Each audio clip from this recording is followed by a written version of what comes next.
అండి, good evening. ఇగోండి ఈరోజు శ్రీకాంత్ సార్ వాళ్ళ ల్యాండ్కి వచ్చాం. ఆ నీలగిరి తోట ఉంది కదా, ఆ నీలగిరి తోట అతనిదేనంట.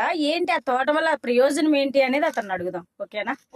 Hello sir, good evening. Very good evening madam. Sir, ఆ నీలగిరి తోటలు ఉన్నాయి కదా, అవును మేడం. మరి ఏంటి దాని వల్ల ఏమైనా ప్రయోజనం ఏమైనా ఉంటాయా? పుష్కలమైన ప్రయోజనాలు ఉన్నాయమ్మా. ఏంటండి? తోట వల్ల నీలగిరి అసలు స్మెల్ కూడా చాలా పంజెంట్ గా ఉంటది. ఓకే. ఆ వాసన వల్ల కూడాను మనకి జలుబు గానీ దగ్గు గానీ ఈ థ్రోట్ ఇన్ఫెక్షన్ గానీ అంటే ఈ నీలగిరి ఆకు వల్ల అన్ని ప్రయోజనాలు ఉన్నాయంటారా? ఉన్నాయి. అంటే ఇప్పుడు జెండి బామ్ అంతా దీంతో ప్రిపేర్ చేస్తారంటారా? అరోమా కలుపుతారు జెండు బామ్ లో. అరోమా దీని వల్ల వస్తుంది. తర్వాత వుడ్ కూడాను అనేక కలపది చాలా రకాలుగా ఉపయోగిస్తుంటారు.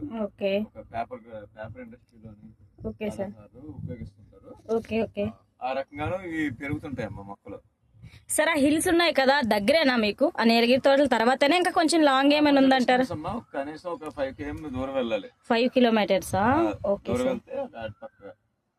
Okay sir. సార్, మీకు ఎందుకు సార్ వ్యవసాయం అంటే అంత ఇష్టం తెలుసుకోవచ్చా? వ్యవసాయం ఎంత ఇష్టం అంటే మనకి పూర్వం నుంచి జై జవాన్ జై కిసాన్, అసలు రైతు అనే వాళ్ళు లేకపోతే మనుషులు లేరమ్మా.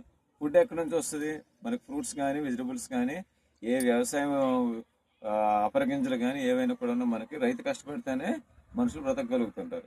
లేదంటే అసలు మనకి ఫుడ్ ప్రైసెస్ చాలా హెవీగా పెరిగిపోతాయి. Okay sir, thank you sir. మీరు చాలా బాగా ఎక్స్ప్లెయిన్ చేశారు. మాకు వ్యవసాయం వల్ల ఎంత ప్రయోజనం ఉందనేది కూడా మాకు చెప్పారు.